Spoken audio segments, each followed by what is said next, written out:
Constantine, early in the 4th century began the longest and most extensive persecution ever waged against the Church.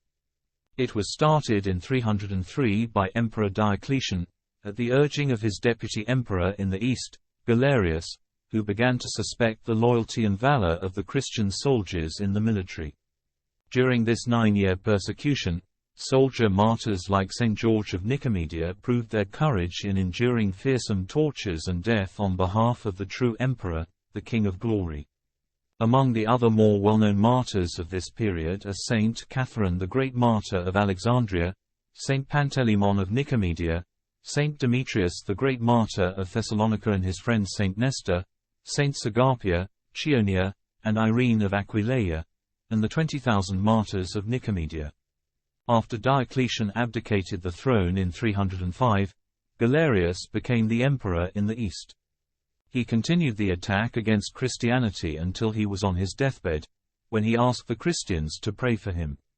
After his death in 311, his former deputy emperor, Maximin, renewed the persecution for another year, until he was overthrown by Licinius.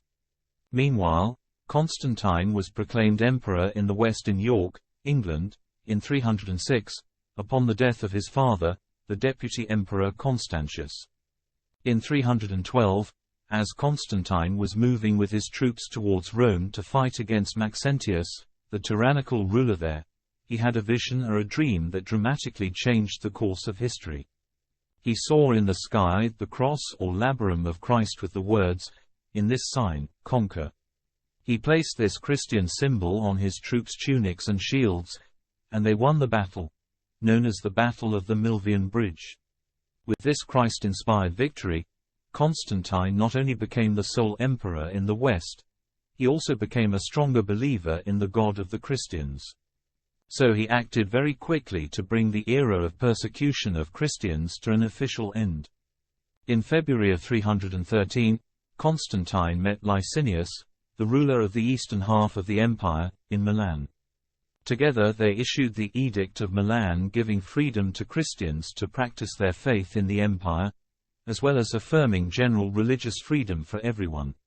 Now recognized as a legal entity, the Church expanded and flourished greatly during the 4th century, so much so that in the last decade of the century, Emperor Saint Theodosius the Great, with advice from Saint Ambrose, Bishop of Milan, made Christianity the official state religion of the empire. In about 320, the Eastern Emperor Licinius began persecuting Christians in the military. The 40 martyrs of Sebasta and the great martyr Theodore Stratoletes died for Christ in this time. Partly because of this betrayal by Licinius of the Edict of Milan, Constantine led his troops against him. By 324 Constantine had defeated Licinius, thus becoming sole emperor of the whole empire, both east and west. Excerpts from the Edict of Milan. When with happy auspices I, Constantinus Augustus, and I, Licinius Augustus, had arrived at Milan, and were inquiring into all matters that concerned the advantage and benefits of the public, among the other measures directed to the general good, or rather as questions of highest priority, we decided to establish rules by which respect and reverence for the deity would be secured, i.e., to give the Christians, and all others, liberty to follow whatever form of worship they chose, so that whatsoever divine and heavenly powers that exist might be enabled to show favor to us and to all who live under our authority. We have given the said Christians free and absolute permission to practice their own form of worship. With regard to the Christians, we also give this further ruling. In the letter sent earlier to your dedicatedness, precise instructions were laid down at an earlier date with reference to their places where earlier on it was their habit to meet. We now decree that if it should appear that any persons have bought these places either from our treasury or from some other source, they must restore them to these same Christians without payment and without any demand for compensation, and there must be no negligence or hesitation. All this property is to be handed over to the Christian body immediately, by energetic action on your part, without any delay. And since the aforesaid Christians not only possess those places where it was their habit to meet, but are known to have possessed other places also, belonging not to individuals but to the legal estate of the whole body, i.e., of the Christians, all this property, in accordance with the law set forth above, you will order to be restored without any argument whatever to the aforesaid Christians. In the next year Emperor Constantine had a dream which he believed was given to him by God, directing him to build a magnificent Christian city at the site of the ancient town of Byzantium. Very strategically located at the crossroads of Europe and Asia, this city was officially dedicated in 330 as Constantinople, meaning City of Constantine, the new imperial capital. The emperor helped to build churches there, in particular the Church of the Holy Apostles, where he was buried upon his death in 337. Another highlight of his reign was the visit of his mother, Saint Helen, to Palestine. There she made pilgrimage to the holy sites of Christ's life. With divine guidance she made a discovery that inflamed the heart of the Christian world. Near the hill of Golgotha outside Jerusalem, she found the true cross on which Christ was crucified. Constantine helped to build churches at some of these sites, including the Church of the Holy Sepulchre, and Jerusalem quickly became a great center of pilgrimage for the entire Christian world. The era of Constantine is sometimes seen in the West as the beginning of the corruption of the pure Christianity of the early Church. During the 4th century, millions more people become Christians, many of whom may not have had the spiritual fervor of the early Christians.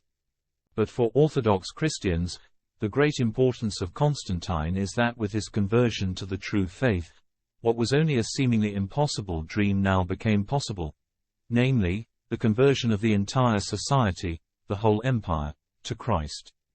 Constantine not only allowed the Church to operate freely, he also specifically helped it in many ways. He restored or made restitution for properties that Christians had lost during the Diocletian persecution. He sponsored copies of the scriptures to be produced. He helped many churches to be built. He entrusted the Church with substantial amounts of tax revenue to use for charitable work. He gave the Lateran Palace to the Bishop of Rome to be his residence. And he made it easier for the populace to attend church on Sunday by making it a weekly holiday, thus forming, along with Saturday, the Sabbath, the weekend which we still have. This was not an arbitrary decision on his part. Rather, he was honoring Sunday as the Lord's Day, the day of Christian worship from the very beginning, Revelation chapter 1 verse 10, Acts chapter 20 verse 7, 1 Corinthians chapter 16 verse 2, also Saint Justin Martyr, First Apology 67. In addition, Constantine began to bring Christian influence into the law code. In 316 a law was passed prohibiting branding criminals on the face, because man is made in God's image. He ended the special taxation of single people, which Augustus Caesar had instituted to try to reverse a downward trend in the population of Italy in his day, thus honoring the Christian practice of consecrated virginity. Constantine also made grants of money to poor families to help them support their children, thus discouraging the practice of exposure of infants by parents who felt they could not provide for them. And he exempted Christian clergy from every form of civic duty, so that, in his words, they will be completely free to serve their own law at all times. In thus rendering wholehearted service to the deity, it is evident that they will be making an immense contribution to the welfare of the community. Eusebius, History of the Church. Another typical Western view is that Constantine initiated the process whereby the Eastern Church became subject to and dominated by the emperor, a state of affairs called Caesaropapism. In reality, while there were some notable exceptions, most of the time the Eastern Church functioned in harmony with the state in a relationship known as symphonia. In this arrangement, the Church was responsible for the spiritual welfare of the people, while the emperor was responsible for their physical and material well-being. The emperor had the responsibility to defend and protect the realm, thus he was also seen as defending and protecting the faith of the realm. But this did not mean that he was dominating the Church. Rather, he was helping to assure that it could continue to function in peace. The emperor sometimes recognized the need to help the Church to resolve internal disputes.